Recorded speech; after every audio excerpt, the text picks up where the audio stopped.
Welcome everybody to the Determined Podcast. My name is Pasta Guy, and here with me today, as always, is the wonderful Cupcake Paints. Ew. And also here with me today is Demophone. Hey yo, hope everybody's having a good day. And here with us as our very special guest is the one and only Lynxgriffin. Hello. Thanks for having me on again. Yeah.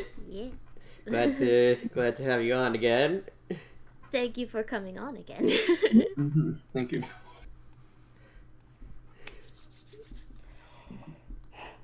All right. The first question in the chat, that's actually a question that we were already going to ask on a list that we have written up, so Yeah. we will get to that question. Just as a little, for those who don't know, we've had Lynxgriffin on before, both as just a person that was as our special guest, but also as someone who's been a part of a lot of our events that we've done. She's been in a lot of the holiday specials and all that. Coming back. Yeah. And she was even in that Undertale 5th anniversary stream that was there that happened a long time ago. So Oh yeah, that. where I streamed the whole game, which was a lot longer than longer than I thought it was. But yeah, she's back now because in between her episode and when we did it, Paper Trail finished up, which was which is her, for those who don't know, is her Deltarune comic, but I don't know who wouldn't know that, but hey, I don't know who's watching, so yeah. There's a couple people that might get a second podcast if they've been working on a project and then have since finished it from when they first had an episode. Yeah. That's good. I need a blanket. It's cold in here. Just a second. Oh no.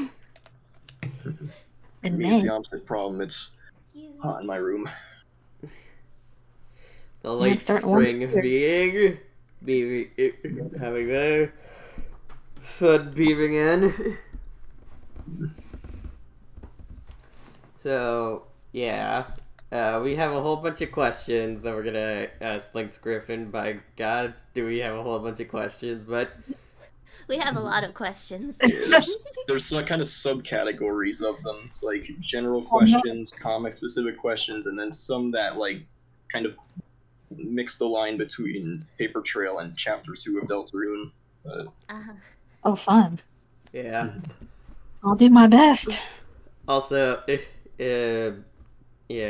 so if you guys are open to ask questions in the chat, we might ignore it if it's already a question on the list, so just know that we did see it. It's just that we'll be covering it a bit later in the episode. So, anyways, Daniel's spoilers. I'm kidding. I'll try. If y'all are here, you're spoiling yourselves. So to see if there's any questions that are not on the list. Yeah. All right. Well, first one. This is just a first general question. What made you want to create Paper Trail? Oh, just playing the first chapter of Deltarune and sparked the imagination. I was like, oh, this was really fun. I wonder what happens next. I'm going to try and imagine what happens next. And then just immediately from there, it spiraled out into giant story. But yeah, it was honestly just excitement over this new thing from Toby Fox and being really fascinated in the characters and just trying to my own interpretation of where might this go in the future based on what we knew in Chapter 1. Yeah. And of course, a lot of it was was both proven right and wrong. It's kind of strange how there's some stuff we still don't know either because Yeah. the full game of Deltarune's not out yet. But Yep. We'll see. Yeah, like the multiple Ralse's thing, that was the one thing I'm Yeah, like, that I don't that expect was a it. little too specific. Yeah. I mean, you were right about freaking Susie Zilla, even though I remember specifically talking to you about that. For those not in the know, there's a like nightmare scene where in Paper Trail where Susie like turns into this like T-Rex alligator, just scary Just a version of monster, herself. like nightmare version of herself. Yeah, that kind of Susie eats turns into an Noelle. SCP. Yeah, the SCP monster. Yeah. And 682. I remember like and I remember when that came out, just being like, imagine if that's what one of the things you got right between now and when Chapter 2 came out. I'm not sure about that one I mean, personally, but I mean, it stood out of my mind, and we did get Susie Zilla, but Say that we still have chapter 3 and future ones left to go, so who Yeah. knows what yeah, but the way I interpret Susie Zilla is a bit different than Nightmare Susie. Oh yeah, they're certain. Yeah. This should probably be answered now. But Tevin Daniels in the YouTube chat asks, was Paper Trail made before Chapter 2? It was started before Chapter 2 came out, yes. It was actually finished about a month before Chapter 2 released. Yep, yeah. that's true. So, That must have been something being like you're just like, yes, I finally finished with it. What do you mean the official thing finally came out? I'm just glad I finished it before chapter 2 came out, honestly. Because Yeah. a little awkward if it didn't. I think that would have colored a lot of how people viewed it when the story was based on just what we knew from chapter 1, and then chapter 2 we have all this new information. And so I'm glad I finished it before we got chapter 2. Mm-hmm. Yeah. My own personal work, the light at the end is also been shaped like that, but there's a lot of reasons my story hasn't been moving forward as it should have. Oh. I mean, I'm mostly going to stay with what I originally have planned, but there are some small things like you. I am going to change like Noelle's design to have her be her like white hooded cloak thing. While before I was thinking of like this red sort of like Santa thing. because Noel and Christmas, that they kind of go hand in hand together.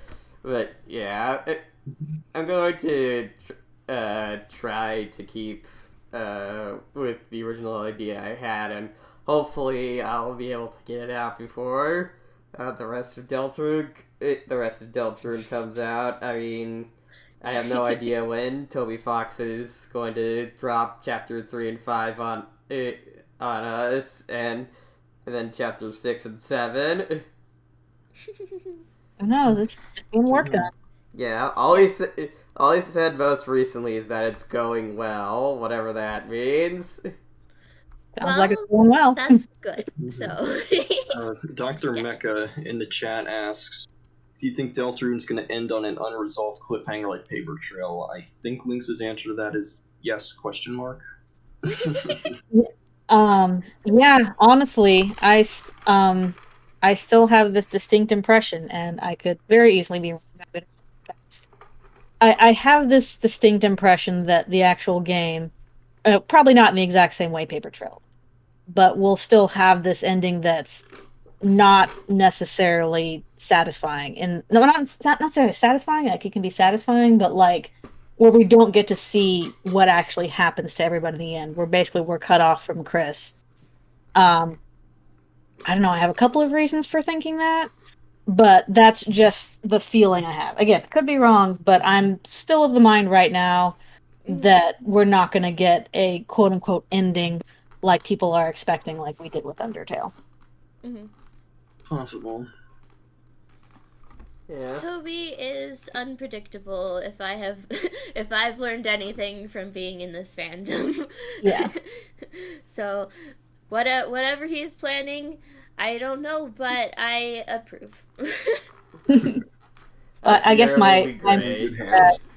Yeah. that we're going to be cut off from Chris, and the difference between a normal or pacifist route and a genocide route or snowgrave whatever would be basically how is that link severed? Are you doing it amiably as like, okay, this is a understanding kind of thing, or basically being cut off as somebody who is like antagonistic to Chris?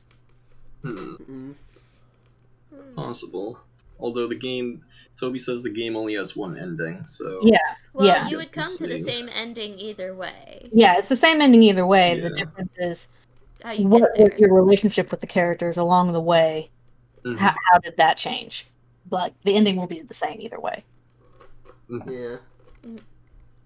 Then again, he did say this like before before like everything else that's happened. So Yeah. he could just decide. He could just like decide to change his mind in between now and then. I mean, we didn't think that What? Snowgrave was gonna be a thing. What? So a creator changing their mind? Never. They what do you? They do this thing where they actually think that a decision would be better if they did something else after more consideration. Ah, that's weird, man. You're weird. You're weird. I mean, you're gonna tell me that not every author has like a big detailed document that explains their entire story or something. Tevin Daniels says in the chat, I wonder if the vessel made at the start of the game will make a return in some form in future chapters. I too wonder that. Yeah. I wonder. I'm not sure what ideas I have on that, but I I- do wonder if it'll. Maybe a secret boss or something, because like all the secret bosses so far are like thrown away things or like things kind of left like to the side. Yeah, just discarded objects. Oh no. So Oh no. maybe not. I think if it is, it'll be more like. Yeah, there would probably be more to it. A but- freaky idea. Freaky idea that I saw on like the Deltarune subreddit is that the discarded vessels are gonna be like kind of like how the amalgamates were in No. in Undertale, where they're like the main enemies in like the bunker area. When you get to when you supposed Gaster area, and I'm just like, oh, that'd be freaky as shit. No, I Maybe. don't want it. I mean, We let's thought be jump honest. scare Toby was Fox enough. is going to scare the heck out of us. Well, he already did in chapter 2 with his jump scare. What jump scare? Where Toby comes out and kills you. Oh, But not that, kills I didn't you. consider that a jump scare. I thought that was funny. Yeah, that was hilarious. Doggo That's coming really in, boys. Run through the traffic so the dog can run me over. Alright, so Bark, moving bark. back to our list of questions, we have: did you feel pressure making Paper Trail after making Dogs of Future Past, like sort of following it up with Paper Trail, even though it's like a different universe, different story, and everything? Yes and no. I think if there was pressure, it was mostly pressure I put on myself. I do honestly think that Paper Trail is handled better than Dogs of Future Past, but I think that's just, more. I'm older, more experienced, and stuff like that. But in terms of pressure for it, I don't know if there is really much outside pressure. I think most of it is probably just myself to do as good a job as I was able. Mhm. Yeah. Alright. I mean, most people seemed like really excited about it when it first started, so that got me motivated. But I don't think I would call it pressure necessarily. Mm-hmm. yeah, look, yeah. When you decide to do that, it's just like everyone. It was basically like, she's back, guys. She's back. I remember just gasping like TC96 like reblogged the first paper trail post, and I was just like I didn't know that at the time, at least when Paper Trail first started, that Lynx was the same creator of Dogs of Future Past. I didn't realize that until a bit later on. I could tell just from the art style and how it was written that it was Lynx's work.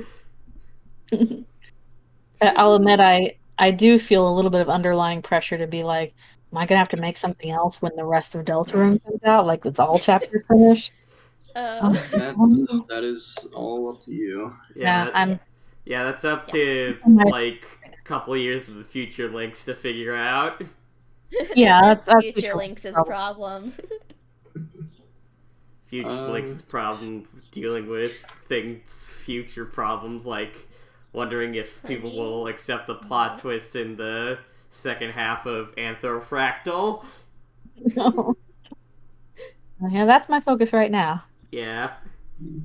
Which is Tevin Daniels is asking in the chat, where'd you get the inspiration for Noelle's mother's name? Oh, that one felt pretty easy to me. Like if you look around Asgore's place in the game, there's a note on his floor telling him to pay his rent. It's signed Steve. Kind of sounds like it's coming from the mayor, from a government office. The holidays all have holiday names: Noel, December, Rudolph. C, Carol Holiday. That's a pretty standard like holiday name. So yeah, makes sense. I've also seen people say maybe it's like Chrissy or something, but also like, yeah, I like really think it's Carol. Yeah, I really think it's Carol because one, it just seems like the most sensible because there are actually people named Carol, like, well, my grandmother for one, and and another thing is like instead of it being kind of like a little bit like fanciful, kind of fun, like Noel or Rudolph or December. It's just Carol. Just it's simple and precise and gets to the point. Great. Which honestly, like from what we've seen of Carol in fan works and what's been implied by us not seeing her in chapter 1 or 2, she seems like someone who's very well Ice Queenie, just kind of very strict. Yeah. Which is a big contrast between the warm, fiery, huggable, fluffy buns that used to rule the monsters in Undertale, Asgore. Which my brother has this whole big theory about fire and ice and who he thinks the real Chris Dreamer is, like the version we're most likely to see over what many people have either jokingly or seriously tried to project onto Chris. So yeah, he's been meaning to like post it onto like the Undertale Deltarune subreddit for like ever, but he's never done that. That's right, I'm calling you out, Adam. When are you gonna finish your post? Yeah, who am I? Calling you out, brother. Brother, this is a call out post. I am making a call out post on my YouTube.com. The next question we got on the list is, what part of the comic was the most difficult to write and most difficult to draw? Honestly, I think the most difficult to write was the whole fight scene between Chris and King of Hyperdark. I felt like that was really tough in terms of walking a line between really sincere and emotional and corny and not sincere, and just figuring out how I wanted that whole scene to play out. I think I rewrote it a couple times. That and the Sham fight, I think I rewrote too. But yeah, at least that scene, I was like, this is a really pivotal scene. It has to be good. So I was really worried about writing that one. I'm thinking what would have been hard to draw. Anything with a lot of crowd scenes and a lot of complicated backgrounds. The ball pit. Yeah. Oh yeah, the ball pit. Ball pit probably destroyed my wrist. maybe the church scenes. Yeah. So yeah, so the ball pit, the rainbow jungle, and probably some of the areas in Claw Mountain that were just a lot of machinery and stuff like that. Any of that was a pain in the butt to draw. I mean, it probably killed your wrist, but also probably killed your taste buds with how many things tasted like socks in that stupid ball pit area. Poor Susie. I remember asking you like, wait, how does Susie know what socks taste like? And you're just like, Susie kind of eats kind of anything. Yeah, she's probably eating socks. She knows what they taste like. Next question is similar. What was the funniest thing to draw in your opinion? Funniest thing to draw. It was fun to do the scene where Chris tells Susie that Noelle likes her and she does the spit take. That was fun. Right, yeah, that was funny. And what I think if there's any other ones. The thing where Susie carries everybody over the that was a good one. That was really funny to draw. Yi show fight I think was also pretty funny in some ways. The 52 pickup thing where it's just like that. Just like the hair is all mixed up and oh sheesh. Oh, that was a pain to draw too. Now talking of stuff that was a pain to draw, I was like, oh yeah, 52 pickup. Yeah. Talking about that, the part where Susie carries them across, I just wanted to point out that you and Toby kind of made the same joke, with leaving rules behind. Oh, yeah. I'm not just going to leave me here. That's fun. It's like, yeah, bye. I'm gonna leave. Hey, great minds think alike, and I always wondered, like, when Toby Fox made that original thing of like saying that he was like looking to the community to help out with stuff. I'm just like, maybe he'd go for Lynx if he's ever seen her work or whatever. But that turns out no. No, I'm sure he's got Timmy to do his artwork, and first that was amazing. So yeah, yes. Along with her being frickin' adorable. Timmy is amazing and a lovely human being. It's true. She is sweetie pie. Yes. The next question we got is: are there any characters you wish you could have expanded upon further in the comic that you didn't? Probably Ralsei, honestly. I'm not sure how I would have expanded on him, but I think it would have benefited if I could figure out how to do that. So yeah, Ralsei I think would have benefited from some expansion. Trying to think of anybody else. That was the first one that came. I remember you even talking like about what? You go first, Demo. I was just saying, like it can be, main characters, side characters, like anyone. Also, I'm a little sad that just the Light World characters didn't get that much notice. Like Birdley barely got anything. He got way more in Chapter 2 than he did in Paper Trail. And just their other classmates. I wish I had found a better way to integrate and expand on them. Especially since it seems like Canon is going to do that a lot more. Yeah. But just didn't really have the space for them, and I wish I could have integrated them a little better. I I remember you specifically saying like you're kind of like slightly like swearing under your breath the whole time because you were like there's a lot of stuff that I wanted to do, but dang it, the format of it being this type of comic that I want to get out in a reasonable time and Yeah, finish in a reasonable time you just couldn't do it. yeah, it was already ridiculously long. It was like 200 pages longer than Dogs of Future Past was. So Oof. just Yeah, the only PDF. space and time. Yeah. The PDF was 666 pages. Yep, that was on purpose. Gas, you're like, yes, good. Very good. Yes, I approve. Gaster approved. Paper trail, Is that a Gaster approved. Get like a Gaster sticker on it. Is that something? Gaster making the okay hand. Yeah.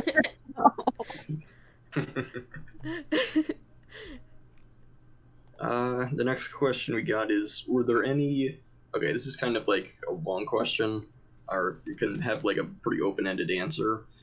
Were there any particular scenes, ideas, plot points, etc. that you initially had in mind that did not make it into the final cut of the comic? Man, I feel like there were, but I'm struggling to remember what they were now. I think I know a couple, or at least small details, but because you might mentioned them on have to remind me because it's been certainly years since I first started planning everything out. I'm sure there was stuff that I would plan to do. I think your mind's just blocking it out because it's like the internal like creator thing of like you have to let it go, Lynx, or else Lynx, it's okay. You couldn't do everything with the comic that you wanted. No, but it would have been great. Well, also there was just some stuff I originally had, and just it wouldn't have worked out there, so I cut it. Yeah. Yeah, I mean, there's a couple small things like little details in the original concept art that change, but a lot of those are just kind of small little like designs from what I can tell. Yeah, like that first page is just to get down ideas, not necessarily use all of them. Mm-hmm. Yeah, I remember at one point you mentioned you had something else originally in mind for the hamster thing. At one point. Oh yeah, instead of her eating the hamster, the thought was she was at a dentist appointment and like bit some fingers off the dentist or something. Decided to go with the hamster instead because the dentist no one would have known about it. Yeah, that's a more public thing. The hamster thing she could. I mean, to be fair with a hamster, like there's just like hamsters are cute and all, but I never liked how kind of like fragile they were. Give me a guinea pig any day. I'd rather have that. Little adorable things. I remember when that part was being drawn on an art stream. I was on a voice chat with a couple people on the Skybox server, and when that page came up, I started laughing at it, and one of the other people was like, "Why are you laughing? That's terrible." I was like, "It's kind of funny." Yeah, like it's horrible, but it's also a little funny. I mean, not to Susie, but not to Susie. It's like dramatic, but it's kind of, to us, it's kind of silly. Hey, don't. And they put me in a hamster cage in chapter 2, and I'm just like, eyes emoji? No. Yeah, the little detail you put in the highlight gallery with the hamster painting that runs away when Susie looks at it or gets near it. Yeah. Actually, speaking of cute, small, fluffy animals and how they relate to Deltarune, like, I remember there was this comic that released like pretty close to after Chapter 2 released, whereas like since it was like Noelle got over her fear of mice and stuff, and she actually like took care of a pet one, and I'm just it's just some of the cutest. I saw that. It's just some of the cutest stuff. I love it. That's very adorable. You want to get Come here. And speaking of cute animals, Cupcake is currently trying to herd cats. Yeah. Good luck with that. Come here. There we go. I have a cat on my lap now. So wanna the say next hi? question is kind of branches off the previous one. Is there anything significant that you wish you did differently, looking back on the comic? Let's see. I'm happy with most of it. I think probably the whole ending part could have benefited from a little bit more time. Maybe made it longer. Again, I'm not sure how specifically, but just in terms of pacing, maybe it would have been better to make it longer. I think the reason why I had it as it was I wanted a very clear thorough line from when we meet Gaster to the very end shot with Azrael. Azrael. And that was already like 34 pages. Yeah. I feel like the thorough line would have been lost if I had to split that up, but at the same time, it still might have benefited from some amount of length, maybe more build up with Gaster earlier than the ending part. Mm-hmm. Mm. I'm trying to think of anything else. Mm-hmm. Maybe, nah. No, I was about to say maybe introducing Noelle earlier as a party member, but I'm like, nah, I'm pretty happy with where I brought her in.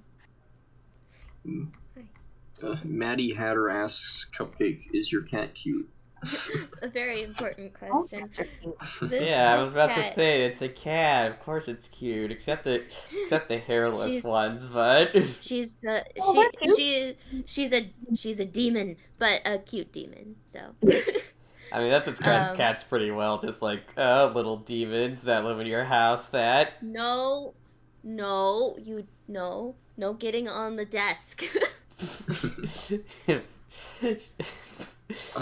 Cupcake's gonna just start like randomly texting random like garbled stuff in. For once, it isn't gonna be her like being complimented. It's just gonna be her cat walking across the keyboard and pressing Yeah. enter. Bingus. It is. She is not a bingus. She is soft. She is fluffy. She is not as chunk as she should be. We're going to take her to the vet and make sure she's okay. But other than that, she is cute. She's gray, stripy, has green eyes. So Very cute. and she has two little baby kittens that are currently running amok up on my bed. So Oh, yeah, I see you over there. Okay. The next question is pretty specific. Were there any parts of the comic that, based on Tumblr ass you got, evoked emotions in the audience that you didn't initially anticipate? oh, that's a good question. I'm trying to think if there's specific ones that fall under that. Hmm. Oh, sheesh, I'm trying to think back. Maybe. Um. Good grief. I feel like there was probably something involving Toriel that got reactions that I was not anticipating, but I can't remember if it was like her scenes with Sans or something earlier when she was talking with Chris or something like that. Um, or even just maybe the part where she and Carol are arguing with Asgore, something like that. I can't remember specifics. I feel like there was something, but I'm afraid I can't pin it down more than that or what that Yeah, was. that's a kind of specific question, but Mm-hmm. right. I have to go back all through those asks. There's a lot. Thousands or hundreds. Yeah, you know. probably. No, I mean, how many asks could you have possibly gotten? actually, we can look that up right now. So Okay. all the ones tagged with the PT ask, 3,225. Oh. There's Gosh. in there too. Oh. All right, this one's kind of a heavy question. How did you personally feel about the mixed reception the ending got when it first released? I mean, I was kind of expecting there to be mixed reactions. I was hoping that overall they would be positive, and I think for the most part they were. But also, I don't deliberately go and like search out negative things that might not have been sent to me directly because I don't want to make myself sad. Also, you have other things to do than read comments on the internet. I It did a definitely couple. was polarizing I Mhm. feel like you had about 25% who really, really liked it, who just thought it was really great, had 25% who just despised the ending, and then about 50% that were like mixed feelings, but overall positive. I think that was about what the results were because I did a couple polls on the ending first hit on like I think it was Reddit and like a few other servers, and when I averaged it, it was I think about that, but like slightly tilted more towards positive. But Yeah. I'm trying to remember. So I am glad that it was tilted more towards positive, but it always sucks a little bit when you get like, especially the vehemently negative ones. It's like it's okay if you didn't like it. You don't have to, be that angry about it, I guess. But I guess maybe I should have anticipated that kind of like it was definitely a risky ending. So this, Well, high risk, high reward kind of thing. Either again, people who really liked it, or so I yeah, I mostly just tried to focus on people who did and be like, yeah, I'm really glad that resonated with you. if it was the ending that was on your heart, then I'd say regardless of what people think of it, you should go for it. Yeah, like it's hard. Like I feel like people who didn't like it feel like it was me as like a personal attack against them, and it's like it's really not. Is I can't help but especially for a personal project like this is what I had always envisioned how it for it to go, and Mm. like I wasn't really swayed by anything else, just what I wanted to write. Mm. Yeah, I thought the Uh, ending was. I thought the ending was fine. I mean, of course, I was a bit like, no, but then I was like, it makes sense. Like, it's it's thematically appropriate. I believe. Like, Hmm. Glad, 'cause, yeah, I'm like Yeah. it doesn't have to be a happy ending. I just want it to be thematically appropriate. Yeah. mhm. I I um I actually did like at, I will be honest. At first, I was confused. My It is a first reaction lot was at was once. confusion, and then I'm like, hold on, and I went back a few pages and reread it, and then I was like, okay, okay, I get this now. Okay, um, and I did like the ending.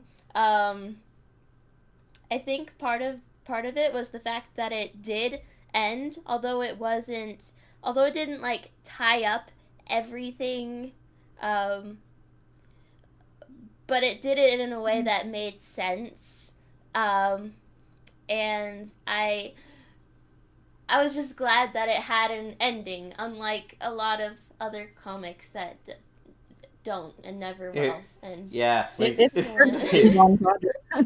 Link's the rare breed that actually bothers to finish your comics because, uh, I mean, life happens. yeah. People Yeah, It people also, often yeah. can't Link's finish up actually a stories. professional at drawing stuff because she actually works in the animation industry and isn't just some like talented 16 or 17-year-old at a computer screen. there's a lot of 16 talented 16, 17-year-olds right now. I'm like, holy cow, kids are so talented. Yeah, I remember like when I first read the ending of Paper Trail, I liked it, but like as time went on, it kind of went back into mixed feelings for me personally. Like I thematically, I feel like it's fine. Like I like thematically how it flows and goes with the rest of the story. It's just it felt very just fast to me is the way I would put it.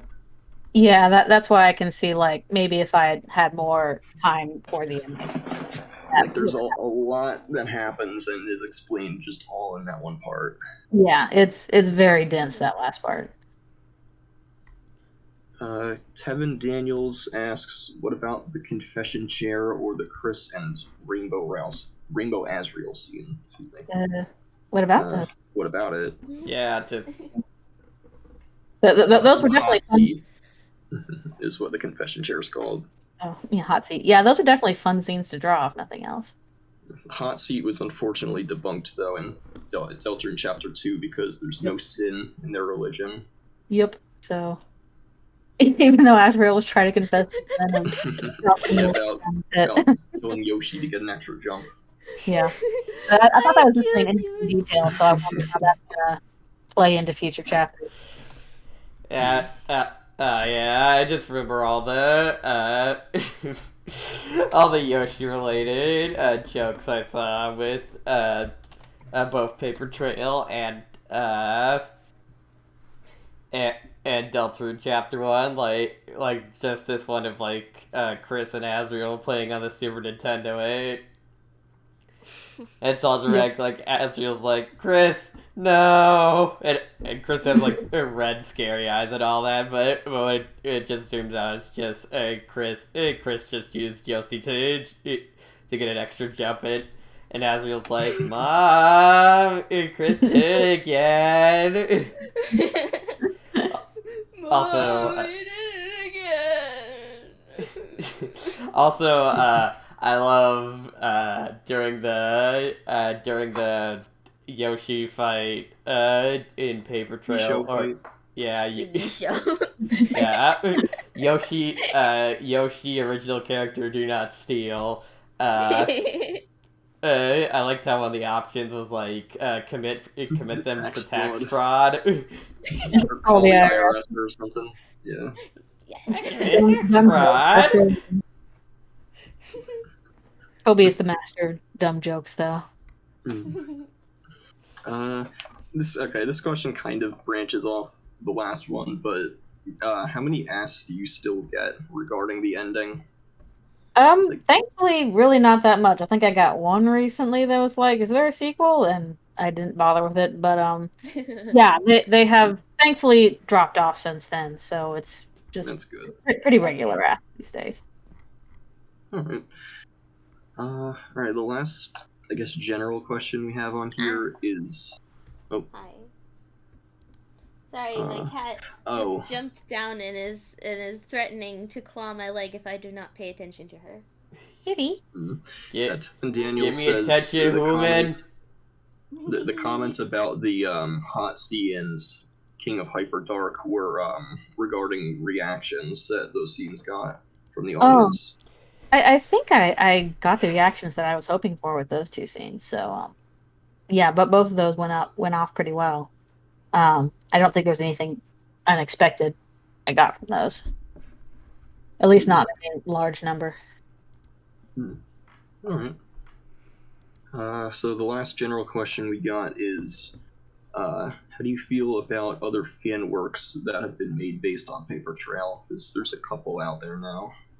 There's a couple. I'll be honest, I haven't read much of them very closely, just due to a lack of time. Like I feel like people are absolutely free to do those if they like. And I've seen some cool stuff. I just haven't delved into it very closely. Because like they're all good in their own sense. They're just not what I would do. So I'm not. But yeah, people are totally free to, do what fan works they want, including extending the ending. I think somebody was talking about they wanted to do a fan game and kind of extend the ending beyond that too. I don't know how they wanted to, but they just mentioned they did, so I was like, sounds good. But yeah, I just haven't looked into them very deeply. Like I've read through some a little bit, and they're all good. Just they're all just different from what I would do. Yeah. All right. So comics. This is more comic specific questions now. What made you want to have multiple versions of Rousey, and what gave you the idea to split them up based on soul attributes or virtues? Man, I'm trying to remember like what was the catalyst for that specific decision, because that was probably my earliest idea for the whole story. Was there are multiple princes, and they follow the soul colors, and their personalities change based on, how they were created. Like I think the Azrael's letters were one of the first things I wrote for the whole story, was just getting down those letters and from there developing their personalities. I'm trying to remember like what the catalyst was for that idea. I just know it was one of the first ones I had and stuck with it pretty closely.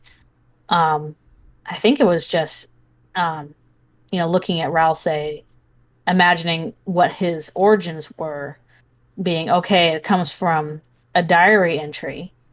And then I'm like, well, what if there's other diary entries? How would those be different? And then from there, just expanding to all the other princes. Interesting. Maddie Hatter in the chat says, I know this is focused on Paper Trail, but they have 2 questions regarding thoughts of future past. They're asking, how did you decide on the trio to put in the dog in the story, and how did you decide on characterizing Kara in comic? Oh, well, for the trio, it seemed like it was mostly just necessary for them to get to that point where they're back in time in the same body, because you have a soul from endogeny, so that's the primary one. Then you have Frisk, who's the one that actually has the ability to save and load save files, and then Flowey is along, because he kind of forced the whole thing into that position in the first place. So it just kind of naturally happened that way in terms of how to get the story going. I think somebody like pointed out, oh, it's the ego and the super ego. I didn't even intend for that, but I guess it kind of is. And for Kara, honestly, if I had to do it over, I think I would recharacterize them. I think I made them too stereotypical mean, especially to start out with, like more antagonist to Sans, when that's not really how they are in canon. And I think Canon was influencing me a little bit on that front. So that's why they kind of softened up a bit as the comic progressed. I definitely think they were supposed to be more dangerous, more quote unquote evil when I started, and as I worked with them more and kind of thought about them more, I softened on them a bit. And if I had to do that one over, I'd probably recharacterize Kara a bit to make them. They're definitely not a nice person, but they are more complex than just I'm evil kind of thing. Yeah. Yeah. Speaking about the trio from Dog of the Future Past, I just remember one of my favorite interactions with them is like when they're trying to pick the save files, and Frisk is like, which button do I press? All of them? None of them! None of them! Yes. Okay, this is the question that was one of the first questions asked in the chat, which we also had written down. What gave you the idea of splitting up the Dark Worlds into different locations around the town? That just seemed kind of like it seemed like a natural thing that you would do, because you have this giant location of the town, and it seems like, okay, it doesn't seem like it's all going to take place at the school. There's opportunities for other places here. What would those be like? And it was basically trying to pick locations that, okay, these are locations that they can easily visit, and also that Asriel could potentially leave letters at. And also there needs to be like, okay, there needs to be things here that emphasize some kind of sense of gameplay or imagination, and what would be there, what objects that reference game storytelling, imagination kind of stuff, and how would that translate into a dark world. So had like stuff in the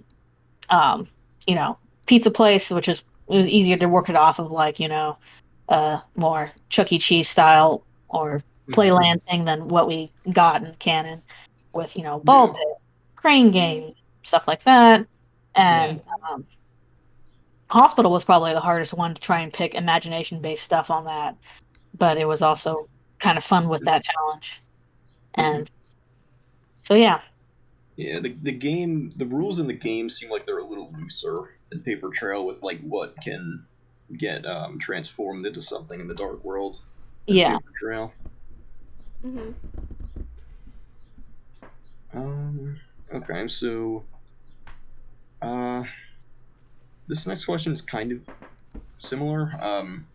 So the specific like ideas for the Dark Worlds themselves, like what gave you the concept ideas for them?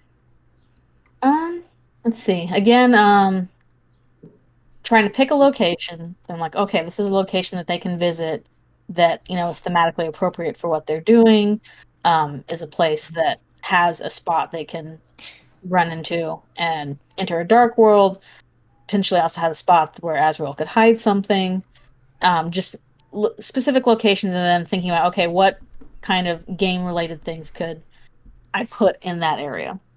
So, obviously, with the first one, under Azrael's bed, it mentions under his bed there is a game system and controllers and a bunch of music that he stored there. So I'm like, okay, so that means we have video game based characters and music based characters. And aside from that, we also have, the rest of the room, which, there's nothing on Chris's side, so it is a barren desert. It's just blank. And we also have on Azrael's side of the room all these trophies. So I'm like, okay, it's a big Las Vegas style city made out of trophies in the desert, where we have music competitions and fighting competitions because there are video game and music based characters. Mm-hmm. So that was like how that one grew out of it. And then go to the pizza place, and it's like, okay, what do we have here that's game based? Well, they go through the ball pit at first, and then they go across all these electrical wires that, oops, sorry, I bumped my mic, that are hooked up to, everything else. And then there's a crane machine with all these soft toys in it.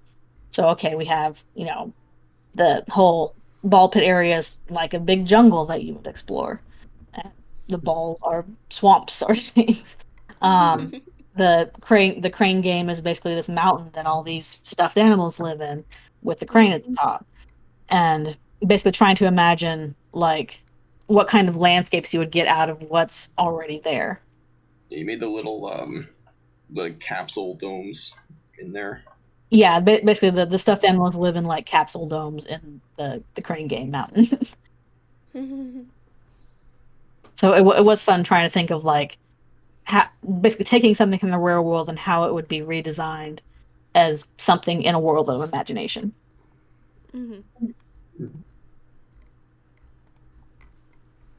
I think maybe the hardest one was the final one, which was the church. The church, because there's really not much in there. It's just in the attic. So well, because the attic is never shown, you can kind of keep it a little ambiguous. Like, yeah. What is being manifested? Yeah. So that one ended up being pretty barren in terms of like gameplay stuff. Speaking of gameplay, how did you come up with unique battle mechanics for like different encounters? Well, depends on the encounter. Those are always kind of fun to think of.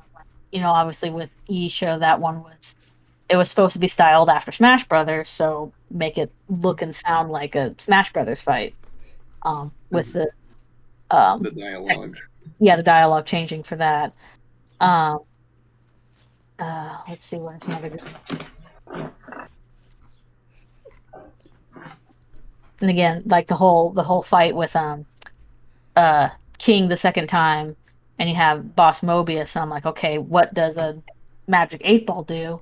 It, predicts the future, and so you can use that to basically change how turns are going to go in the fight. Yeah. And what are some other ones? The hospital, there were specifically no battles there except for the ones against the checkers at the end. That was supposed to be just a very puzzle-based land. And the idea behind that is like, this is a hospital, like they're supposed to have, calming games and stuff, and not very competitive heart racing ones. So it's all it was the roller coaster, but yeah, there's the roller coaster. which was based off of the toy beads. Yeah, the toy beads. Whatever they call them. Yes, the toy beads. That spontaneously spawn in doctors' offices. Exactly. How they get there, nobody knows. Yeah, seriously, I've been to a fair amount of toy stores in my day and stuff, and I'm just like, where do these come from? I've never seen these. I must order them from Dr. Toys. I don't know. Yeah, they're always there. The same place. Waiting rooms are us. Oh, you mean it's kind of like the similar place where once you become a father, every dad gets like this dad joke book. Yeah, with Like Noelle. people have made a study about this. Study about this. Like there are some jokes that are like transcend like continents and different cultures and stuff that are all dad jokes. Like I'm hungry, hi hungry, I'm dad. Stuff like that. And I'm just like, we really all are just all one people, aren't we? Dads.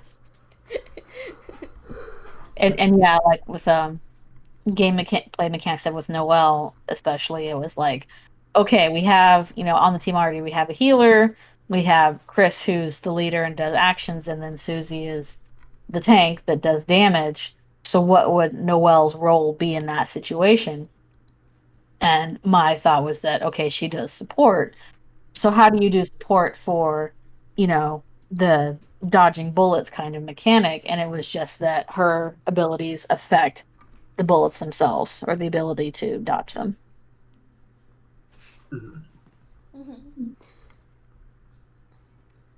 Okay, this next one is pretty short and straightforward. Yes.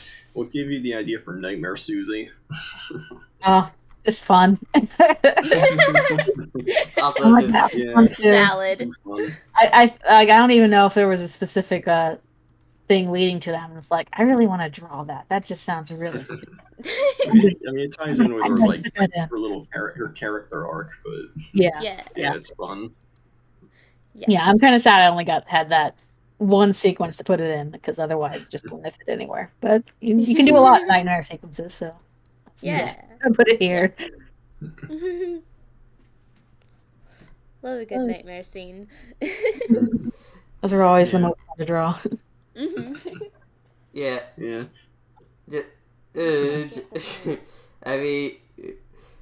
I mean, as all of us here being creative people, it's just like a good nightmare scene can be it can be great, provide emotional trauma, give hints to what could happen in the future or what happened in the past, emotional trauma, really gets you in the headspace of it really gets you in the headspace of the character, emotional trauma. Shows them their psyche, emotional trauma, all the good stuff. And you just do cool visuals you can't do anywhere else.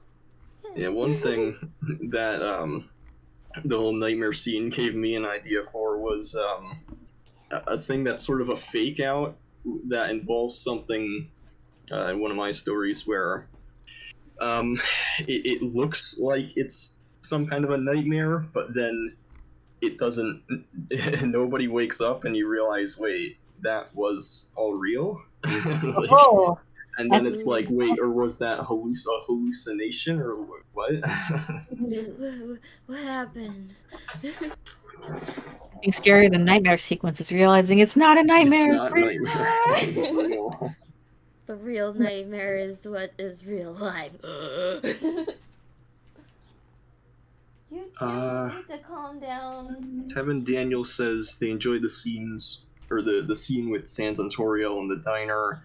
They wonder what the monsters did to the humans in town. Well, there were the riots. Like, they just kind of fought back and forth, I think. Yeah, it was deliberately kept, mostly vague. But yeah, basically there were riots culminating in them getting locked in the bunker under the town. Yeah. Okay, next ideas.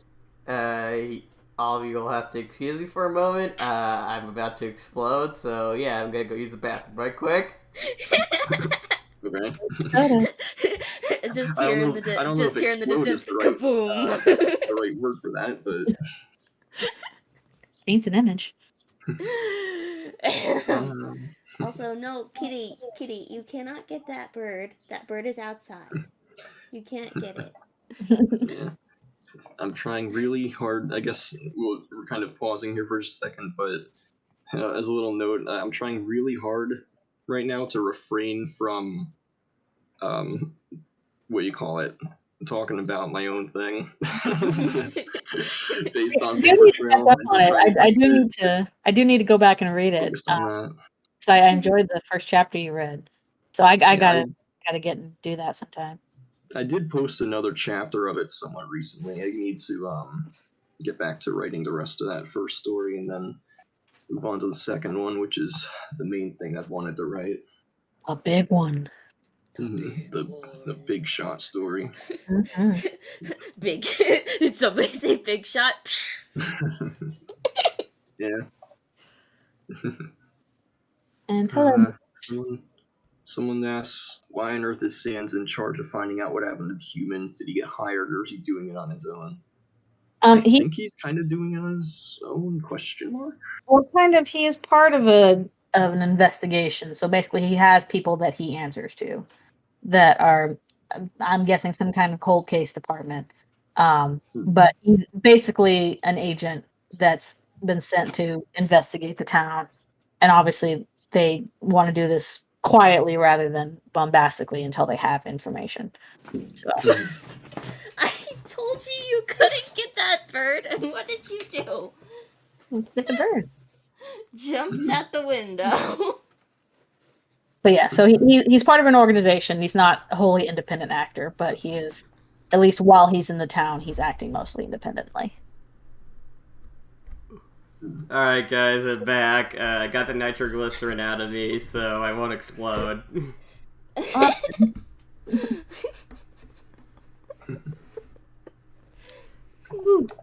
There was a tiny explosion, but luckily I was muted, so you guys didn't have to hear that.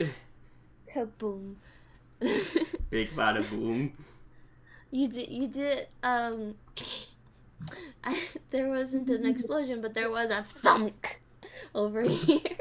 Yeah, I heard you talking with your cat, being like, I told you not to go after that bird, and this is what you get. It is what she gets. I told her there was a window there, but she didn't listen, and she got thumped.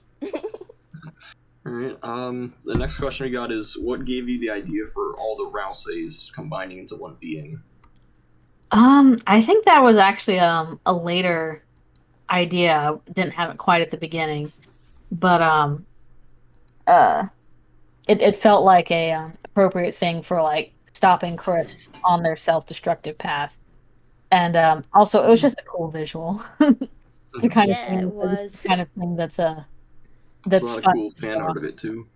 Yeah, the fan art of that has been even way cooler than what I did. So yeah, like our own wonderful Goner boy that's gone off on a mission to save the people of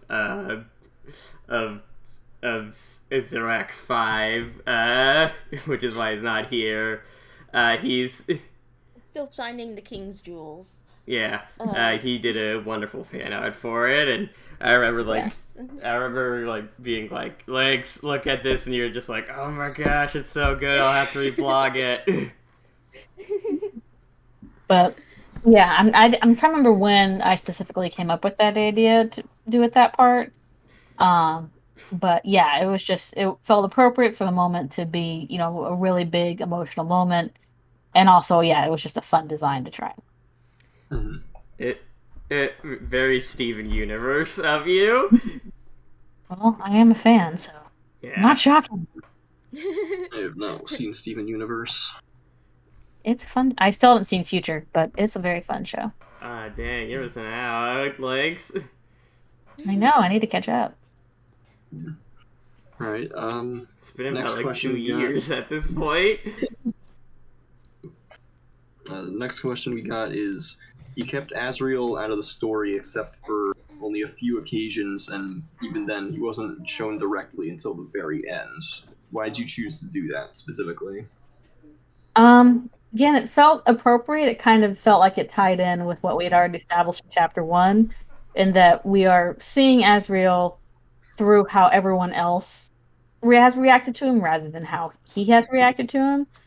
And but the deal is we are seeing his reactions through the Ralseis, what he wrote, and basically how they all relate to Chris. So in that sense, we are getting pieces of him, but not the whole of him until the very end, and not showing him on screen except for small things is uh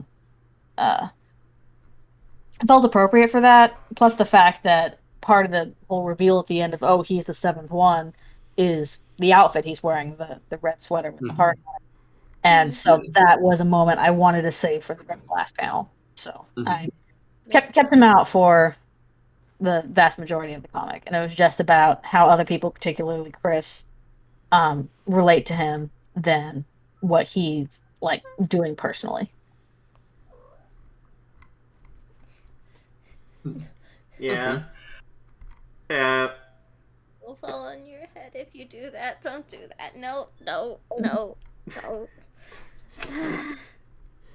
We're having a podcast over here, and Cupcake's just like the struggles of trying to be a responsible cat parent. Like one thing I enjoyed just with the setup was, okay, you meet a new Dark Prince and you see like what their personality is and how they interact with Chris and everybody else, and you're like, okay, why are they this way? And then you get to the diary entry at the end being like, this is why they are the way they are, based on Azrael's feelings at that time. Yeah, when I read it, to me it felt kind of like it's not so much Azrael himself so much as it's what he represents and how everybody views him. Yeah. It is his memories in that point in time and how even those can affect people. Yeah. Alright, next question. Kind of along the same line. I can, just a little side thing, for future Deltarune chapters and stuff. I could totally see like us getting like a flashback with like young Azrael at some point.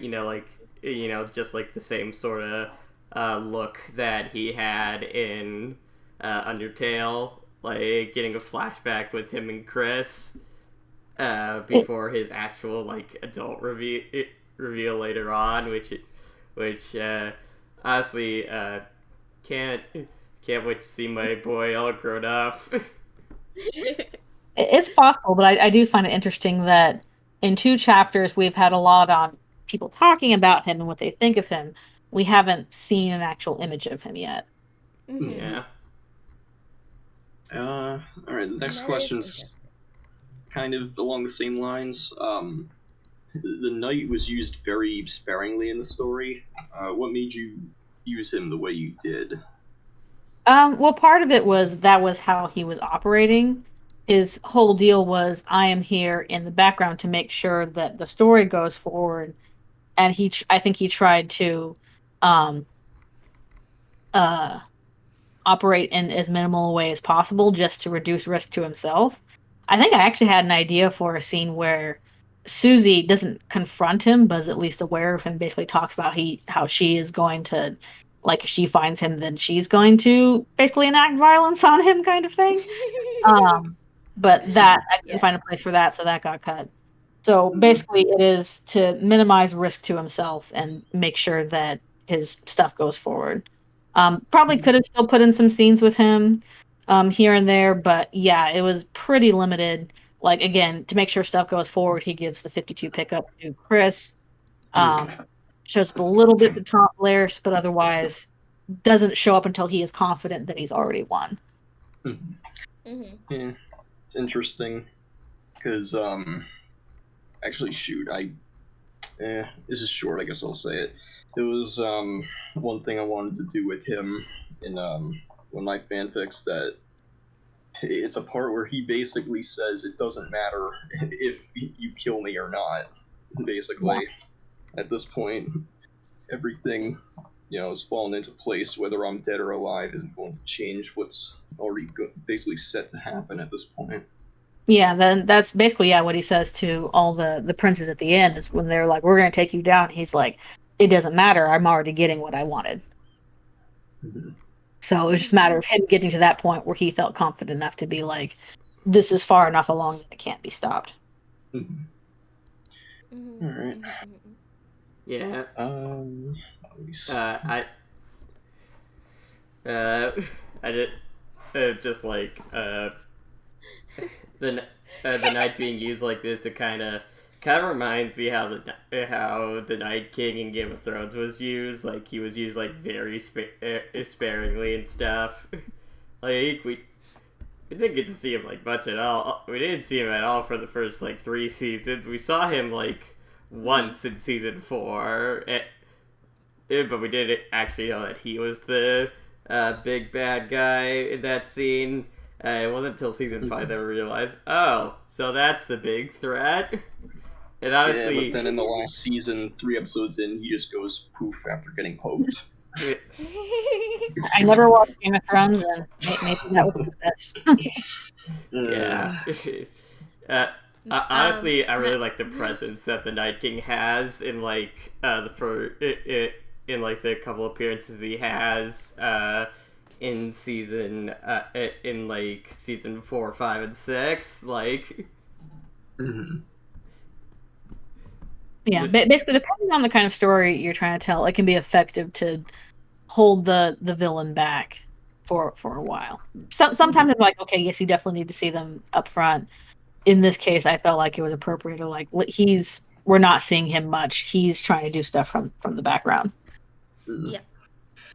It's interesting because the way you did that actually was something that I guess when I initially read Paper Trail was one of the things I was kind of like how do I put it, conflicted on from a writing standpoint, but like that gave me an idea for something with my own story though, so There you go. it worked out. Cool. I just wanted to point out, Maddie Hatter says S act, enact violence. Susie's like, yeah, great. I choose violence.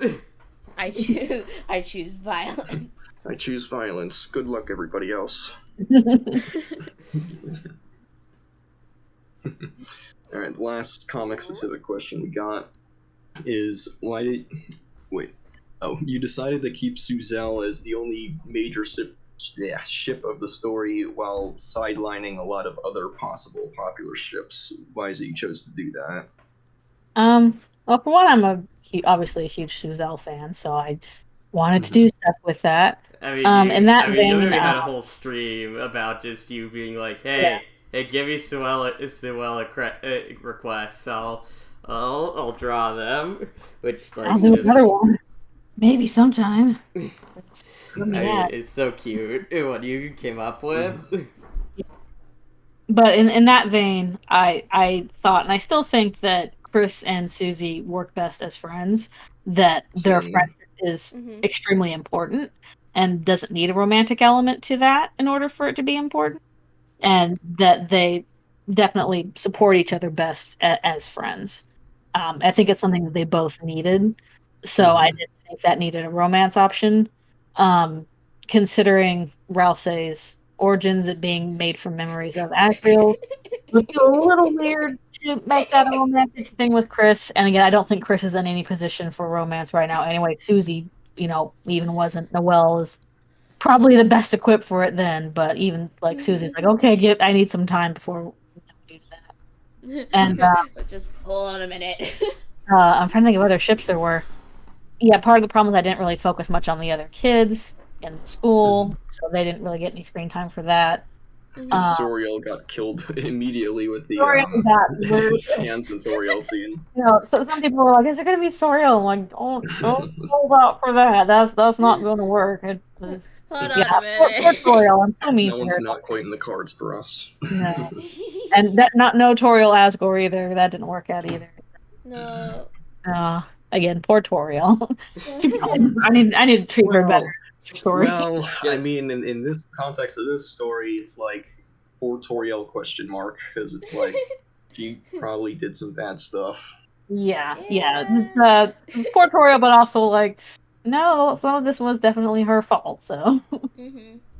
Oh, poor Jockington, poor Caddy, says Dr. Becca. Yeah, so I didn't get to do much with Jockington and Caddy because again they just didn't show up much in the comic, and I don't know what other ships there are. I guess there's a Javelin Sean, but I don't really have. Only briefly showed up. Yeah, Javelin only briefly showed up. I Yeah. don't really have any opinions on that ship. Poor ass Gordon Rudy. Didn't get to spend much time with Rudy either. Yeah. So yeah, wasn't very ship heavy in the Suzelle department. Not for. I know some people really like to pile on a lot of ships, and that's fine. It's just I didn't think it was necessary for this story, just for the Suzelle. Yeah, the one thing I haven't really heard many people talk about, but I believe I mentioned it at one point on the server. The whole idea you had with Susie being a carnivore and Noelle being an herbivore, based on unused items in the game's files. There's like a salad item or something that it heals Noelle more health, and Susie, when you give it to her, she has dialogue implying she doesn't like it. And then there's dialogue if you give Noelle the dark burger, she implies that because it's got meat in it that she doesn't like it, while Susie really seems to like it. So yeah, I found that and I came up with the carnivore and herbivore thing way beforehand because I think in chapter 1. In chapter 1, Noelle asks about it. Yeah, Noelle asks, "Is she a carnivore?" Which made me go, "Huh." So monsters can be carnivorous or herbivores. I wonder if that's part of Susie's problem, is that she is supposed to be eating meat and she's not. But yeah, so Also, I do find those items were removed. I wonder if they'll come back in the future. We'll get a hint of that in future chapters. Also, that's very B-stars of you with. Yeah, there was a bit of fan art one person made. Oh yeah, I saw the little B-stars. My guess with Deltarune is that it doesn't work quite the same as B-stars, and they're not strict herbivore or carnivore like Noelle could eat meat if she wanted to, and Susie vice versa. Just that if they don't eat what they're supposed to, like if Noelle goes without eating enough plants or Susie goes without eating enough meat, like she said, it'll just make you sick or feel bad. Because I think it just depends on the kind of monster, Dr. Mecha, because I think, as Noelle says, most monsters are omnivores, and all humans are. Just some monsters fall into carnivore or herbivore, depending on what kind of monster they are. And they can all eat, like, baked goods and cakes and stuff like that, because they're monsters. They should be allowed. The question is, are the cakes cauldron fresh? Yes, they should.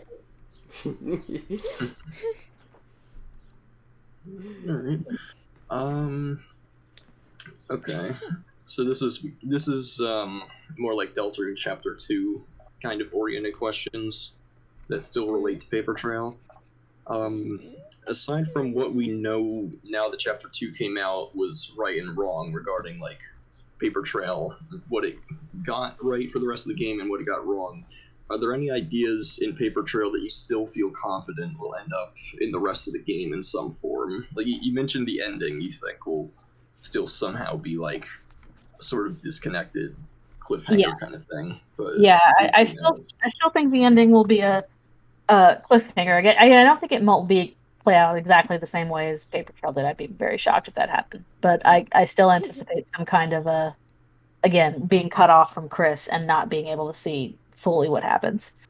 We were just talking about it. I still wonder if the carnivore herbivore thing will come up between Susie and Noelle, and leading into Susie's home life, maybe.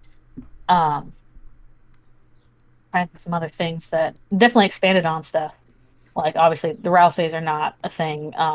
Lancer can't travel with them to other places, apparently, which I thought was a little sad. But why can Rousey do that? Yeah. I know. Why Rousey can do that and Lancer can't? Like, he's like, oh, I'm just special. I'm like, special. Rousey ex machina. I anticipate a dark world in the hospital still. Same. The double doors in there, given the little dark world entering cutscene, seem like a giveaway of that. Yeah, so I anticipate there's going to be a dark world in the hospital. Flower shop, maybe.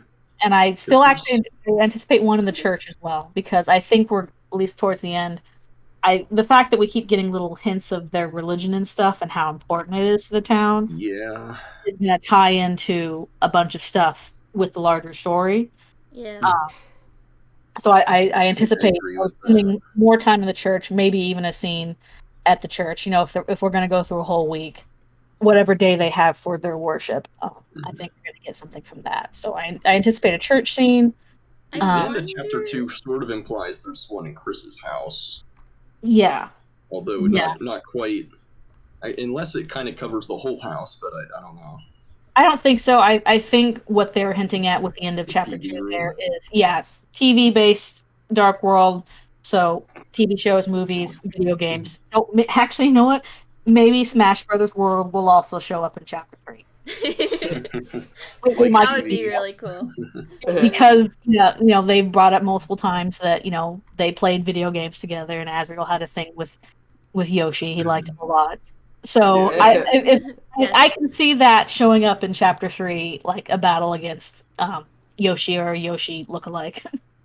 A battle Susie against also green says she likes dragon dinosaur. lasers, or she is aware of it or something in chapter 2. Yeah, and Susie has played some video games. And plus, there's that concept drawing that Toby put out of Susie holding what looks like a Game Boy or something. Yeah, that's like very gamer moment or something. moment. Hashtag pro gamer moment. Well, let's see. Anything else? I'm now not sure if we're gonna have any kind of Dark World at Noelle's house, but it would be nice if we could visit at least once. Same. I think we might visit it, but I don't know about a Dark World there. Yeah, and I think we're gonna visit at least once. Yeah, and I think a Dark World in the pizza place is out. Yeah. Yeah. Now we've seen the inside of it. Yeah, I can see that. It was brought up the flower shop, Asgore's flower shop. I can see that being a Dark World entrance. Yeah. Mm-hmm. Although I don't think I wonder if there'll be anything like a Dark World in the bunker or just going into the bunker. I think if you do, that's going to be close to the end. Probably. Definitely something with the bunker, but I don't think. I don't think we're going to get.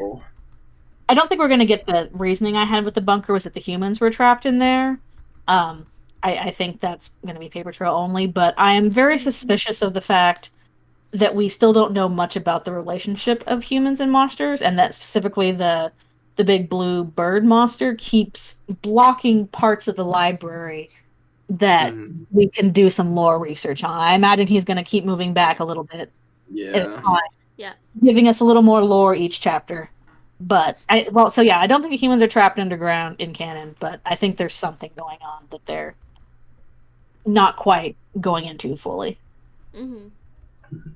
Actually, another thing, this might be kind of a stretch, but I remember there was something on Fangamer where it was a shirt with Rousey, and he was surrounded by a bunch of flowers, and it was captioned something like, "Oh, flower Rousey," even though that hasn't happened yet, or something. So I'm wondering if maybe something with that in the flower shop. But yeah, Rousey turns into Flowey. I don't know about that one. Yeah, I think Flowey is a pretty Undertale specific thing because that is there's that stupid golden flower though. I'm still suspicious of those flowers. I don't trust any of those flowers. Yeah. They're like the full colors and then a golden flower. It's just like Toby. Oh, speaking of chapter 3 speculation for later on in the game, I could totally see that Undyne got wrapped up in the Dark World and stuff with all the with her being called over to the house. Everybody thinks that don't see that. I think everybody Jonathan and Caddy are the next candidates, personally. Yeah, that's what I think too. Like everybody's like, oh, it's gonna be Toriel and Undyne. I'm like, no, I'm not convinced. I think what the game is setting up is Caddy and Jockington will be next. Like, if we do have the adults entering the dark world, that may happen, but I think it's going to be later in the story. I think the focus is first on the kids in the school. Yeah. Imagine, like I understand this, but I just want you to imagine for a minute Toriel being a party member and her actions being scolding the enemies. Putting them in timeout, like they can't attack for a turn because they're in timeout. It gives the death glare like she gave that one frog it. That just yes. There was a joke that I put on a paper trail Kahoot that I made at one point where I said, "What is Zorales' special battle ability?" Even though it was never directly shown, and I think I put like scold or rant or something on there. I think actually his ability was scan. It was scan. Yeah. He's very good at seeing what weaknesses people have, Mm-hmm. and then judging them. Judgmental fluff boy. Judgment. It's probably my favorite of all the Rouseyes. He might have been the most fun to write, I think. He was just like, he's a little snot. He's fun to write. He is. There's also the like sad, also the little sad boy with the like Borelli. Yeah, Emo boy. With the fringe and stuff. He was probably the toughest one for me to do, honestly. I felt like he just ended up kind of pathetic, and I'm like, I know you're sad, but come on, dude, come on. Come on, feel the joys of life. The joys of life. Joys of life. Are fleeting, and they'll just leave. The only thing that's eternal is. The only thing that's eternal is it is sadness.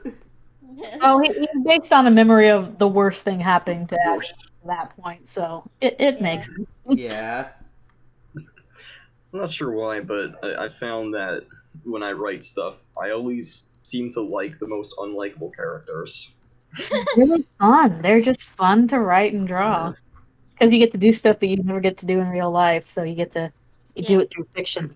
Yeah, I mean, like, even reading, too. Like, when I read Skybox, like, I liked Tyrannus as a character. Oh, yeah. Even though she's... I mean, she's cool. Awful. She's like... the way I always describe her to my friends who have never read Skybox is she's a dragon Karen. Dragon tyrant. Tyrannical. Little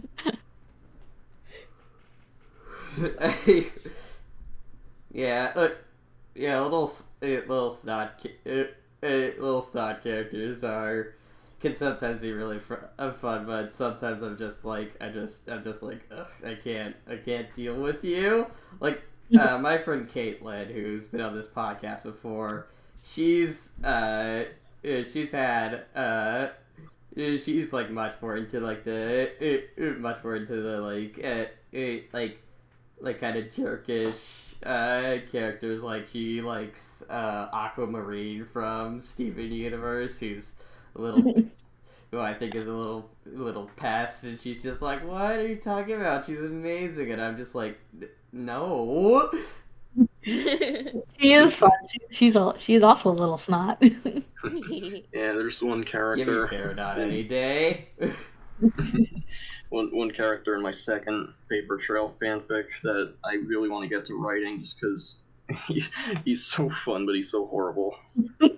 Honestly, like, get a draft out now if you're that excited about it. I've had drafts of him sitting around for a while just because it's like the entire like scenes and scenarios. It's fun. It's fun that mean characters are fun to write and draw, and I think it is because like you don't want to be mean in real life. It's not a very fun feeling, but it's fun to imagine how it would go. So you get that out in fiction. Yep. Tevin Daniels says, I also liked the Frisk and Kara cameo. Oh, thank you. I'm actually really happy with how that whole sequence ended up. And I was like, I hope people get that it's supposed to be Goofus and Gallant. Well, also Kara. Yeah. That was a little bit of an obscure reference, at least if you are younger than I am. And I'm The whole highlight gallery thing, I don't think some people got that it was highlights for kids. yeah, I'm like, what's something that's always in, It's a bit doctors and older. dentists? Highlights. I remember highlights, so I don't know if yeah. they still have those anymore. I had a subscription to highlights, man. Oh. That was years ago. I know. Oh. I feel old. You're only 22, right? 21. I'm not old. You got Link's I just still like, feel old sometimes. I mean, we're probably the last couple of people that are just who actively know what a VHS tape is, but actually remember using it. pretty sure. I have a VHS player Yeah. right next to me. Yeah. Yeah, my family still has their VHS player. It's right downstairs. I have one up in my closet. Couldn't bring one with me, but I have some VHSs around somewhere that I kept. Yeah. Getting Maddie kinda off Hatter. track.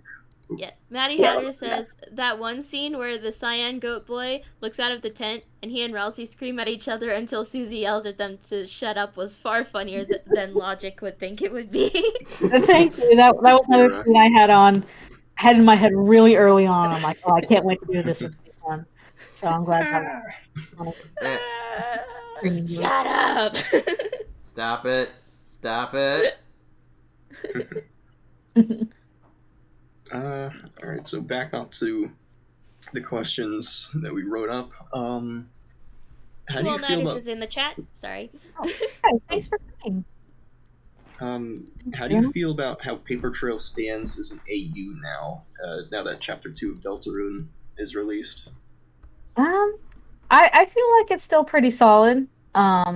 It's definitely weird because usually when I do fan works, I wait until we have everything because I don't really like divulging from canon that much. Just like sticking to canon as much as possible and trying to build off of it is what I find fun. Whereas some people are like, I'm just going to use this as a loose base and do my own thing, and that's fine. It's just not as interesting to me. So basically realizing, okay, I still only had a loose base chapter out of what probably be 7, and so in that case it's going to be very different. Is a little bit weird for me, but at the same time I feel like, okay, based on what I knew, I feel like it's pretty solid. Again, I'm very glad I finished it before chapter 2 came out. I think that would have colored quite a bit of it, so that helped finishing it before chapter 2. But yeah, it's my own weird little AU, I guess. Now I'm just wondering when's the Paper Trail fan game? Oh, we'll have to ask people that are working on it. I think I've had a couple people mention it, but at least one was very enthusiastic. So hopefully something will come of that. That would be don't know cool. when. I wish I could, but I can't code. Shout out to those people. You're great. Yay. Yeah, no kidding. I wish I had them skills. It's okay. It's okay. Lex, you have the amazingness of your art. Thank you.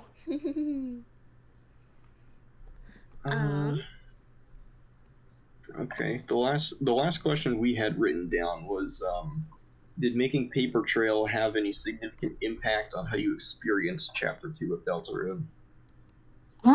It did a little bit. Because I was definitely trying to be hyper aware of how is this similar, how is this different. It didn't lessen my enjoyment of Chapter 2 at all, and I think a large part of that is because Toby Fox is just a really funny writer. So even when he does stuff that's not what I would have direction I would have taken, I'm like, this is a fun direction and a good choice, and I'm having fun. So it colored it a little bit, but not in any way that impacted my enjoyment. That's good. Yeah. Go ahead. Yeah, Toby Fox is just Toby Fox is the king of left field, both story wise and humor wise. He just does stuff that I never thought he would. I never thought Noel would actively choke out Burnley. would have thought Noelle would kill Berkeley. That one completely shocked me. That shocked Heard me about too. that. So yeah, like That was This funny. sweet even like sweet not little knowing. angel of a reindeer just calmly choking out one of her classmates. Yep. Gosh. Just what? Yeah. What? I What? wish I was as funny. I wish I was as funny as Toby because his writing is just so funny. I've said this before, but I think your style of humor and just your creativity and stuff is like is like very I find it very similar to Oh. very similar to Toby Fox's. Like there was at one point where I was thinking before this podcast got off the ground, I was thinking about making a series of like video essays on like different Undertale AUs and Deltarune stuff, and analyzing them and what they mean to the community and all that, and I thought of ideas for titles of those videos, and one of the things that I put for yours was that the unofficial sequel because. Aww. Because I just thought of just how creative and how your humor and writing style is just like, I'm just like, this is something that could just pop right out of Toby Fox's head if I'm being honest. Oh, that means a lot. Thank you. I felt like Lynx and Toby had two distinct styles of humor personally when I read through it, but And I it's just feel me. like Toby, I feel like, is definitely bolder than I am with his humor. He definitely leans into his jokes very hard. Yeah. Yeah, I didn't which think chapter I 2 commend. was going to be as funny as it was. Same. I know people might get sick of it, but I'd laugh every time just an explosion would happen for no reason. Yeah, Yes, the just like overused explosion. I'm having totally age appropriate memories. age appropriate battery acid. Ooh, this is good stuff. Like Just when about- I was playing with my two friends, and I'm sorry that stream got lost. I didn't know how to Twitch at the time, but like Aw. we got to the part where you're supposed to choose between bosom or not, and we picked bosom, and the Oh line, yeah, I remember that. That was and we funny. just laughed for like 5 minutes straight. Oh my, it's really That good. was funny. I'm just with how I feel like a lot of the humor was amped up in chapter 2. Like it was legit, like some of the Yeah. funniest stuff in the chapter. Yeah, it was so funny. It's funny because it also had this really dark story if you do Snowgrave, but if you don't, you Yeah. just get some of the funniest stuff ever. Definitely. I still have Chris, get the banana stuck in my head. Yeah, it's still Yes. funny. I know it was overplayed, but I'm like, Potassium. it's still So funny. random. I was Potassium. just looking at that and I'm like, Mario Kart reference? That's all I I could I think. feel like it's just a reference to like games where you collect fruit. Pick up some item. Like, Yeah. I remember Pick up a that random one. item is a I banana. remember that one Doctor Who quote. Like it was like in the episode the empty child / the doctor dances. Oh. And he was just like, keep the banana. Why? Good source of potassium. Good source of potassium. Bananas are good. Good source of potassium. We are, right? I should get some more bananas sometime. Yeah. I gave Alfie's a little bit of banana. She liked it. Aww. How is she doing, by the way? Oh, she's still hiding all the time. I'm not sure why she's hiding all the time, but she got through surgery okay. Was the important part because I was so anxious about that. And she's eating pretty well, at least. That's good. Shed recently, so I'm like, okay. I'm glad she's through surgery because that was the scary time.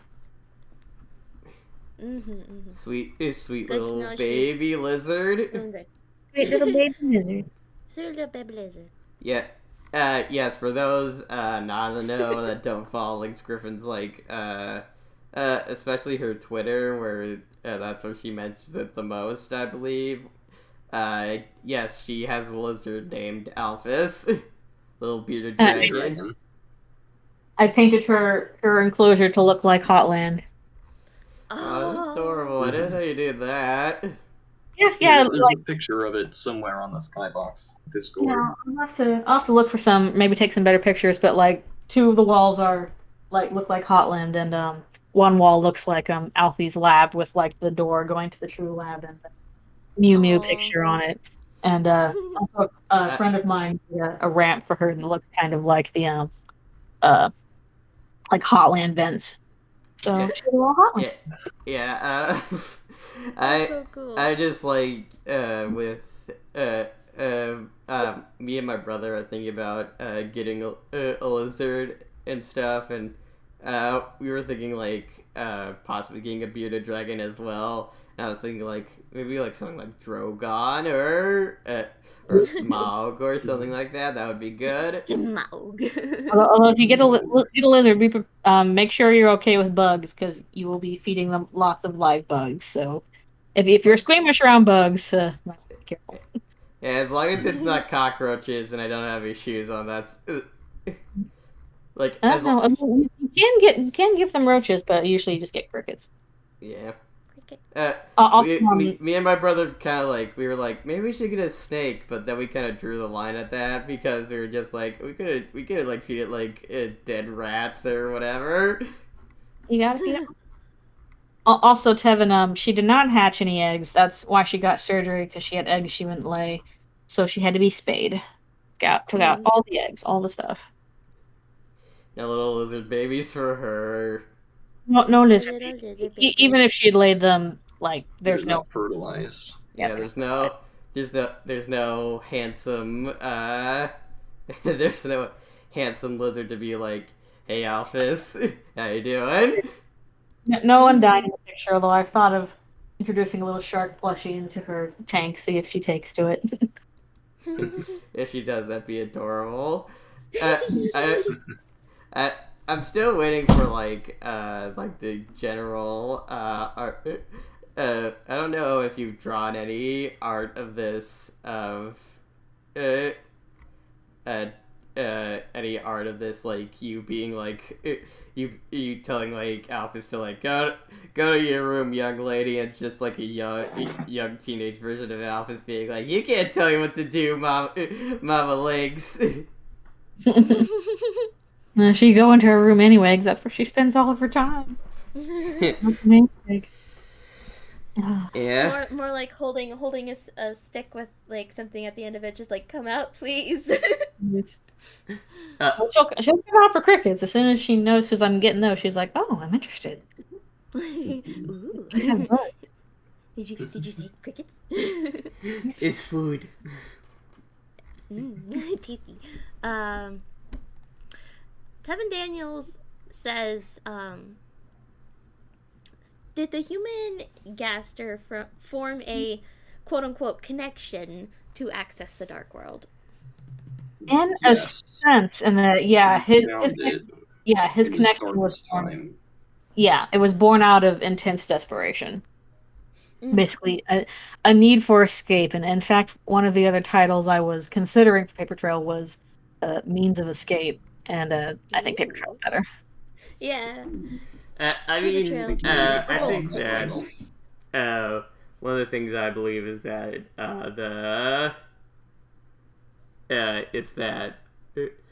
is that the dark world kind of does run on like emotional logic more than just typical logic. Yeah, the dark world is very emotions, imagination based. Yeah, like I had this. It seems kind of like a room of requirement in a way.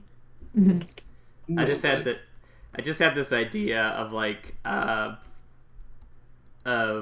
it basically being like the dark world is like it's like one of those things where it forms around the people that use it, like Like when no one's like observing it, it's just this like big massive. It's just like this big massive energy that's formless, shapeless.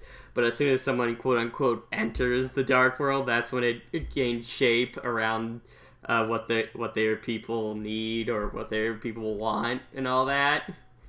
Yeah. I think it's Very an much. interesting idea.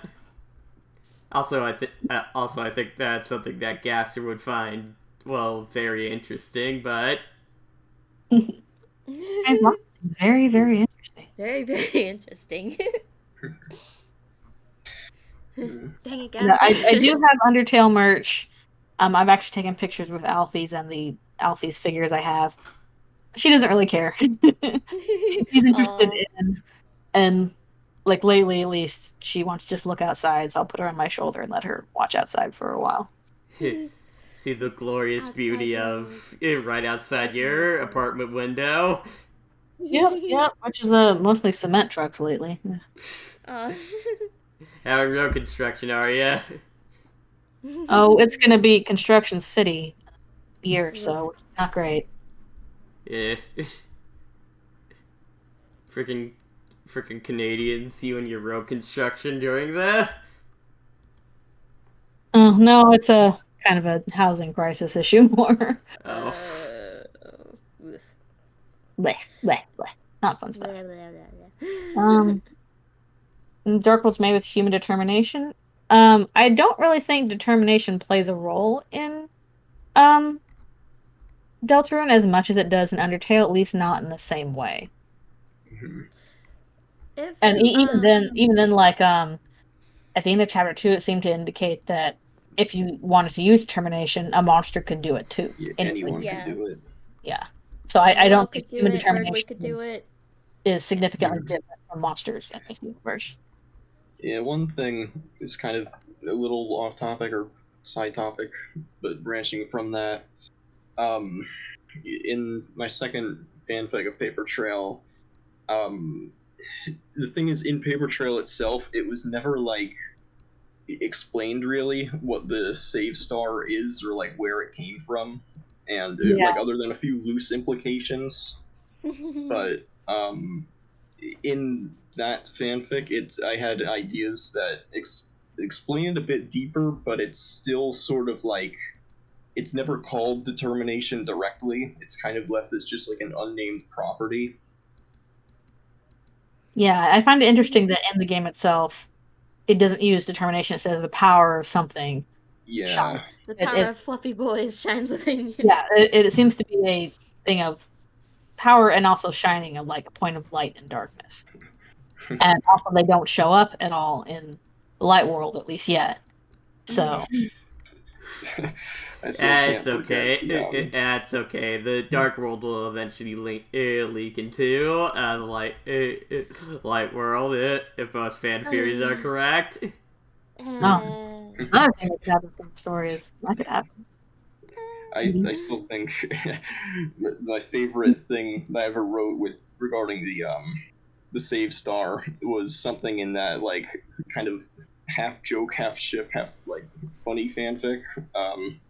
I said something like the power of suspiciously comparable purple beasts shines within you or something.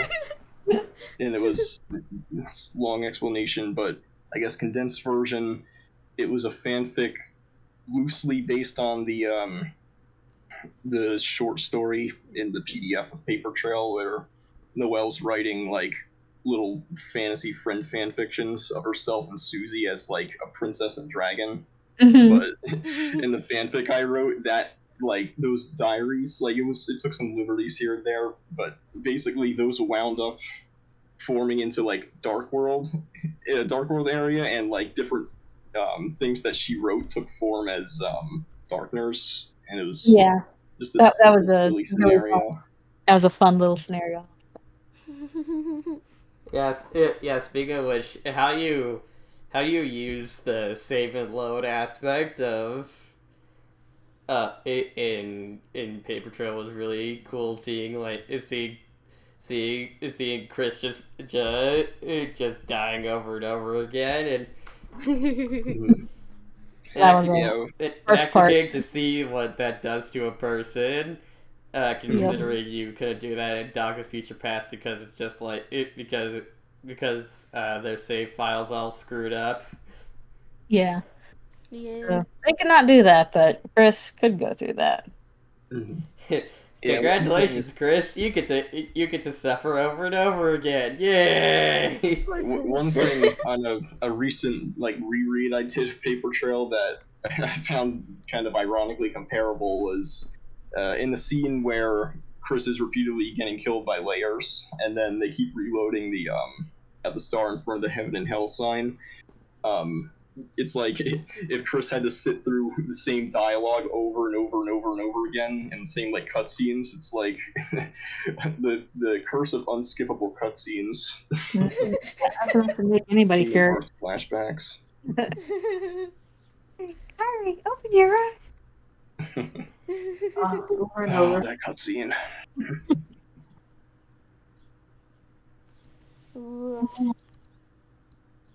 Oh yeah, I'm glad that I was looking at that. I'm glad you liked Papyrus. I'm kind of sad I didn't get to do much with him, but Yeah. I'd have him for at least a little bit. Papyrus. Oh yeah, that was a neat detail I think some people might have overlooked was I want to say you had Sans mention Papyrus was afraid of like clowns or something at one point, and then the whole thing with Jebel in his closet. Yeah, that basically says he's scared of there. He's like, oh, he's scared of things people are: clowns, the dark, humans under the bed, all things which ended up happening in the end. There's a lot of human things you worked into the background or into the dialogue that like loosely foreshadow things, but I'm not sure how many people really picked up on them. Yeah. This kind of stuff is like you don't realize it until later. You're like, oh wait, there it was the whole time. Oh. I mean, it was right in front of my face and I didn't see it. I mean, when I was a younger artist and stuff, I would be like, I was just like quietly waiting for people to be like, someone's gonna notice it. But now I'm just like, yeah, it's fine. No one notices it. It makes me happy.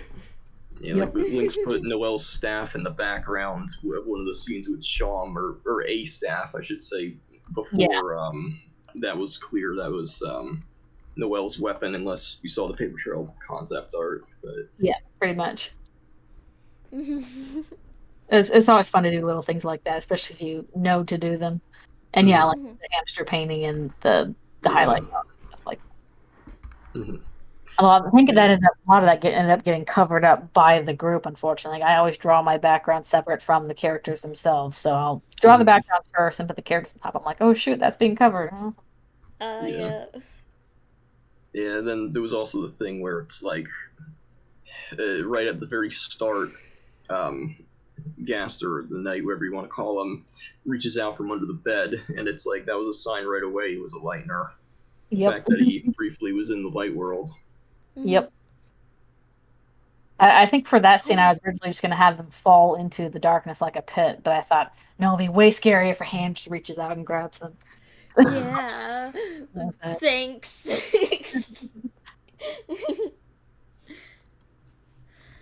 Oh, and I have heard of Delta Traveler. I did want to try and play that sometime. I just haven't gotten to it yet. Is that a fan game?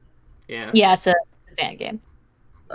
Yeah, I've been thinking about doing something with Delta Traveler because I haven't played it at all, and I'm just like, maybe I should do that for like a live stream and stuff for this channel.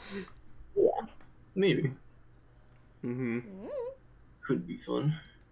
Yeah. I want to try it. I also want to try out Don't Forget, which is like a big fan game that was making the rounds a while back. I don't know what happened to it. Yeah, I really liked how Don't Forget was worked into Paper Trail. Oh, thank you. Yeah, that was something that I don't think it could have been worked into the story that was told in a better way. Oh, thank you. I appreciate that. Yeah, the I whole can scenario tell. was. I can tell. I can just tell the soft blush that Lynx has. Aw. She doesn't get to blush off. She doesn't get to blush often, but she's just like, no, I'm being complimented. Well, she probably gets complimented. Uh, well, she probably gets complimented a whole bunch, but not. It's nice. It's nice to feel confirmation on something that I'm uncertain about. Because yeah, that's one of those things. I'm like, oh, I hope we integrated this okay. I don't know if like the actual game, if it's gonna be like that, but at least in the story you told, I thought it was done pretty much perfectly. Well, cool. I'm very glad about that. Mm-hmm. Mm. It's kind of interesting because don't forget, kind of in the fanfic I want to write. Actually, I believe it's at the very end of the first one is given an additional meaning, in a sense, that was almost definitely not originally intended, but I thought it would be interesting. Yeah, I feel like with that song, it's phrased in such a way that it could either be like comforting or sinister depending on the context. Mm-hmm. I Well, just- that's Well, the I thing mean, is the meaning that I had in mind is it's given a more so of a sinisterly oriented meaning. Mhm. Although the thing is, again, what I'd like to write, it's not really a story that just serves to like extend the ending of Paper Trail or fill in the blanks. Like it does fill in some of the blanks, but its main purpose is to tell its own story that kind of just happens to go off of Paper Trail, if that makes sense. Mhm. That is all good. Yeah. So, if I believe that's everything, I guess we can start wrapping up. We have been going on for about 2 hours now. Yeah.